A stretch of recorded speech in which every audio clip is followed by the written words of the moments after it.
Bismillahirrahmanirrahim. Alhamdulillahirabbil alamin wassalatu wassalamu ala asyrafil anbiya'i wal mursalin wa ala alihi wa ashabihi ajma'in, amma ba'd. Assalamualaikum warahmatullahi wabarakatuh. Para pendengar Radio IKIM yang dirahmati Allah Subhanahu wa taala. Di dalam perbincangan dan pengajian kita yang lepas, kita telah mempelajari 7 halangan utama yang telah dijelaskan oleh Imam Al-Ghazali di dalam kitab Minhajul Abidin secara ringkas di dalam muqaddimahnya, yaitu berkaitan dengan halangan ilmu, halangan taubat, halangan iaitu penghalang-penghalang yang menjadikan seseorang itu terhalang daripada melakukan ibadat, dan gangguan yang berupa lintasan di dalam hati, dan juga pendorong serta aqabah perasak, dan yang ketujuh adalah aqabah puji dan syukur. Seterusnya di muka surat 23 daripada kitab Minhajul Abidin ini, Imam Al-Ghazali menjelaskan secara terperinci aqabah-aqabah tersebut serta bagaimana kaedah dan cara untuk mengatasi dan juga merentasi halangan-halangan tersebut. Maka kata Imam Al-Ghazali, sekarang kami akan susulkan menyelidiki dan membicarakan aqabah-aqabah ini dengan keterangan yang ringkas lafaznya, tetapi mengandungi intisari-intisari penting yang dimaksudkan daripada hal yang berkaitan dengan urusan ibadat ini. Setiap daripada aqabah yang 7 ini akan diterangkan di dalam bab masing-masing secara terperinci insya-Allah Azza wa Jal, iaitu dengan izin Allah Subhanahu wa taala yang memberi taufik dan petunjuk kepada kita semua. Dan Imam Al-Ghazali memulakan aqabah penghalang ini dengan aqabah ilmu. Para ulama yang membuat ulasan dan kupasan terhadap penjelasan Imam Al-Ghazali di sini menyatakan Imam Al-Ghazali memilih aqabah atau penghalangan yang pertama bagi seseorang abid untuk menuju jalan ibadat dan menuju jalan Allah Subhanahu wa taala ini adalah aqabah ilmu, kerana ilmu ini adalah merupakan perkara yang paling utama dan paling penting, yang merupakan puncak yang dituju oleh manusia sebelum ia merentasi halang ikhlasan kepakinkan, maka sudah pasti tidak akan mampu untuk melakukan ibadat dengan penuh keikhlasan kepada Allah Subhanahu wa taala. Jadi dengan sebab itu memiliki ilmu dan mengenali kewujudan Allah Subhanahu wa taala, khususnya berkaitan dengan ilmu akidah, adalah merupakan suatu kewajipan. Dan dengan sebab itu mempelajari ilmu akidah ini adalah termasuk di antara perkara-perkara yang wajib dan fardu ain kepada setiap orang yang beriman, supaya ia dapat mengenali Tuhan dan seterusnya mampu untuk beribadat kepada Allah Subhanahu wa taala. Jadi Imam Al-Ghazali di dalam kitab ini memberi penjelasan kepada kita bahawa ibadat seseorang itu tidak akan tercapai, tidak akan sempurna tanpa memiliki ilmu pengetahuan yang jelas, sama ada berkaitan dengan akidah ketuhanan, kenapa kita perlu beribadat kepada Allah Subhanahu wa taala, dan juga berkaitan dengan hukum hakam dan cara pelaksanaan ibadat tersebut. Maka dengan sebab itu Imam Al-Ghazali menjelaskan, katanya, ketahuilah bahawa ilmu dan ibadat itu merupakan 2 biji permata yang paling berharga. Sebagaimana yang anda lihat dan dengar bahawa lahirnya karangan yang dikarang oleh para pengarang, ajaran yang diajar oleh para guru, nasihat yang disampaikan oleh para penasihat, dan fikiran yang diutarakan oleh ahli-ahli fikir adalah semata-mata kerana kepentingan ilmu dan ibadat ini. Bahkan kerana kedua-dua ilmu dan ibadat inilah maka diturunkan kitab-kitab suci dan diutuskan para nabi dan para rasul kepada manusia. Bahkan lagi kerana kedua-duanya lah maka dijadikan langit dan bumi serta apa yang ada padanya daripada segala makhluk ini. Ini adalah peringatan dan penjelasan daripada Imam Al-Ghazali tentang kedudukan betapa besarnya ilmu pengetahuan kepada manusia. Bahkan Allah Subhanahu wa taala menjelaskan di dalam Al-Quran, di dalam ayat yang pertama yang diturunkan kepada Nabi Muhammad sallallahu alaihi wasallam, Iqra bismi rabbikal ladzi khalaq. Bacalah dengan nama Tuhan yang Maha Pencipta.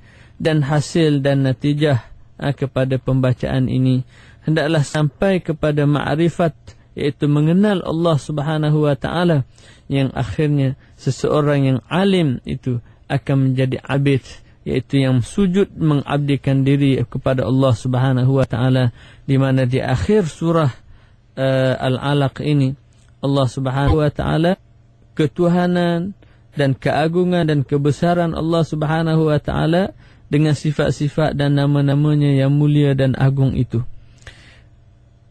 Dengan mempelajari ilmu tauhid, maka kita akan dapat mengenali Allah Subhanahu wa taala berasaskan kepada bukti yang meyakinkan, sama ada bukti daripada Al-Quran dan juga sunnah, ataupun bukti-bukti akal sebagaimana yang telah dikumpul ataupun ditunjukkan oleh para ulama di dalam kitab-kitab akidah mereka, yang boleh memberikan kepada kita keyakinan tentang kewujudan dan kebesaran dan keagungan Allah Subhanahu wa taala.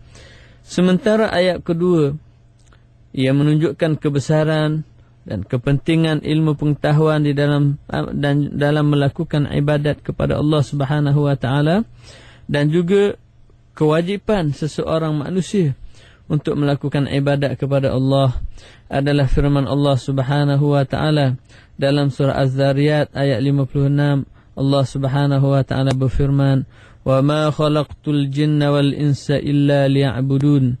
Dan tidaklah aku menciptakan jin dan manusia melainkan dilengkapkan dengan akal, panca indera dan kemampuan. Itu semua adalah untuk mereka beribadat dan mentaatiku. Ini adalah peringatan Allah Subhanahu wa taala kepada kita tentang objektif atau tujuan kenapa manusia dan juga jin ini dicipta oleh Allah Subhanahu wa taala di atas muka bumi ini. Ianya tidak dicipta dengan sia-sia. Bahkan segala kewujudan yang ada ini dicipta oleh Allah Subhanahu wa taala dengan tujuan-tujuan yang telah dijelaskan oleh Allah Subhanahu wa taala di dalam Al-Quran. Sama ada makhluk-makhluk yang beku, pokok, tumbuh-tumbuhan, binatang, semuanya dicipta dengan tujuan-tujuan yang telah dijelaskan oleh Allah Subhanahu wa taala kepada kita. Sementara makhluk yang agung yang diciptakan oleh Allah Subhanahu wa taala di atas muka bumi ini adalah makhluk manusia yang dicipta dengan sebaik-baiknya, adalah dengan tujuan untuk mereka beribadat dan menyembah Allah Subhanahu wa taala.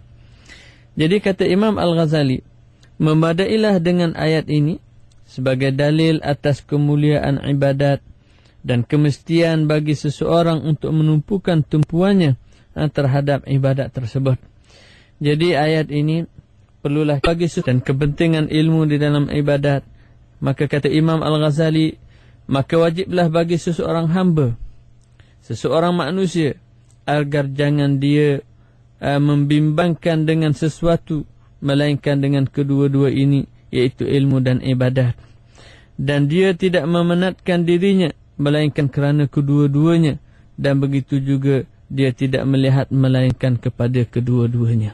Inilah pesanan daripada Imam Al-Ghazali kepada kita yang mewarisi ilmu agama daripada para ulama dan salafus salih ini, supaya memberikan perhatian kepada dua perkara utama ini, yang mana nasihat Imam Al-Ghazali ini ada wajarnya kerana perubahan kehidupan manusia yang memang sudah dirasai sejak daripada zaman para sahabat lagi, di mana mereka ini akan terdedah dengan bahaya bila dibentang ke hadapan mereka ini dengan segala kemewahan dan kenikmatan dunia, sehingga banyak di kalangan umat Islam yang terpedaya, yang mana bila kita melihat di dalam kehidupan manusia pada hari ini, maka sudah pasti kita akan dapati jarang di antara kita umat Islam yang berbicara dengan kepentingan ilmu pengetahuan berkaitan dengan ibadat, berkaitan dengan agama dan sebab-sebab yang boleh menyebabkan sah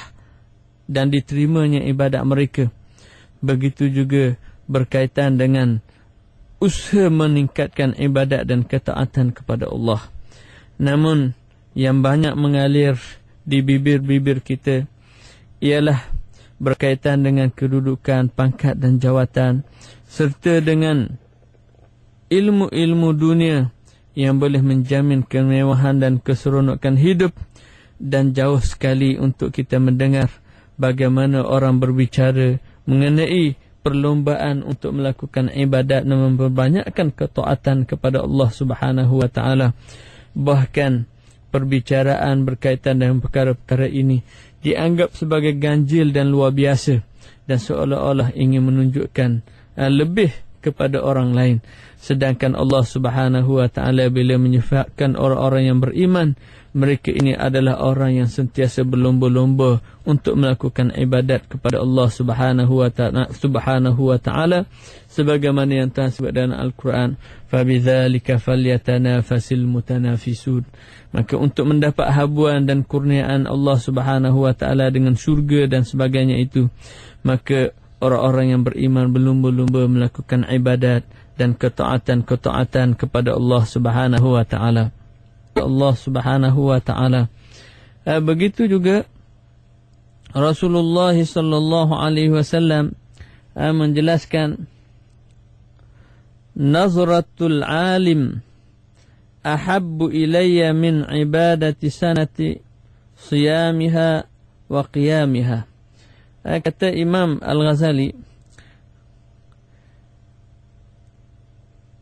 maksud sabda Nabi SAW ini, sekali tilik dan pandang kepada wajah orang yang alim dengan pandangan kasih sayang dan hormat, terlebih kasih kepadaku daripada ibadat setahun yang terdiri daripada puasa dan solatnya.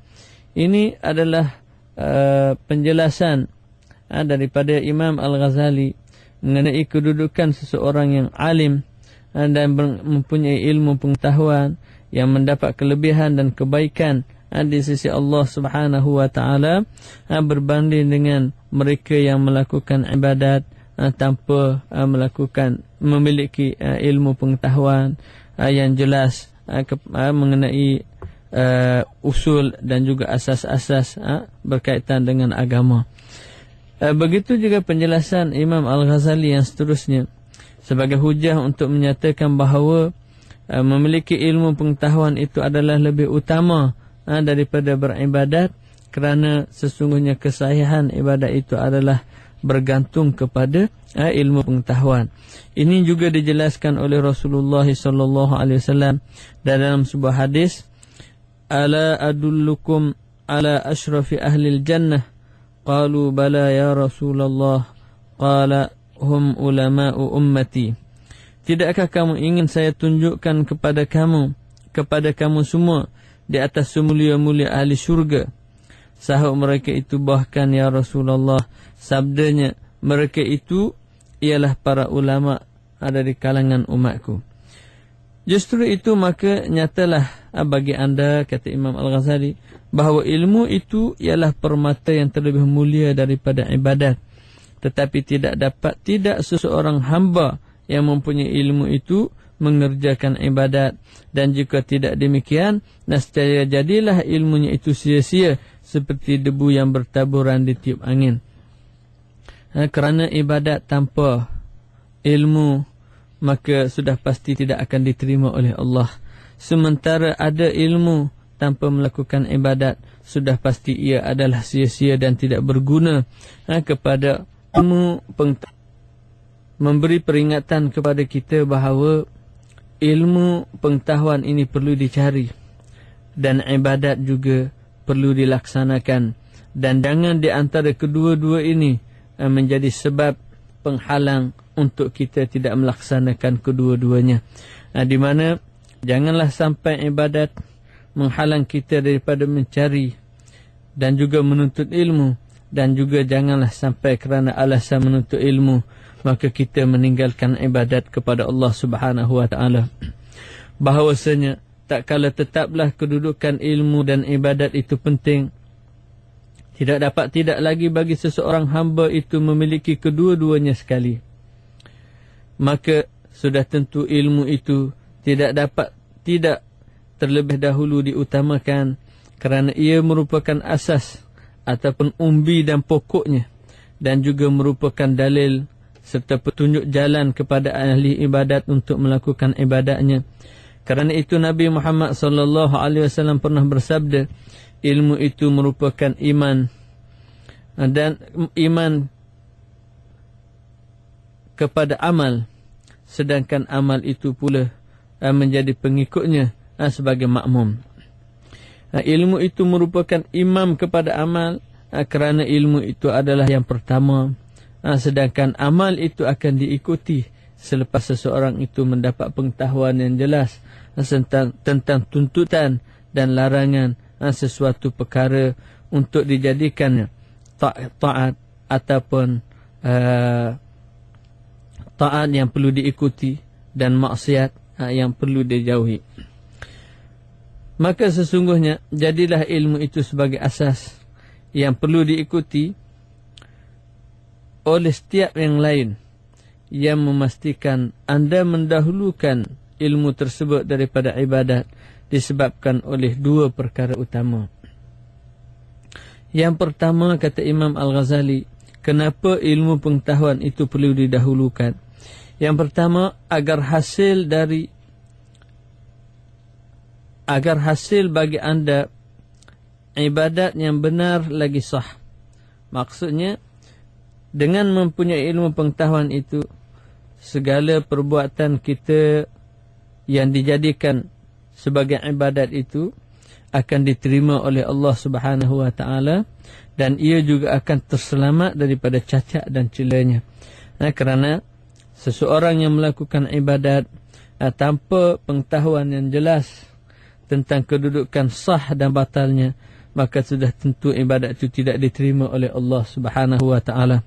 Justru itu maka awal-awal yang wajib ke atas anda dalam mengenali ilmu berkaitan dengan ketuhanan ialah mengenal Allah Subhanahu wa taala sebagai Tuhan yang disembah, kemudian barulah anda beribadat kepadanya. Para pendengar Radio IKIM yang dirahmati Allah Subhanahu wa taala, insya-Allah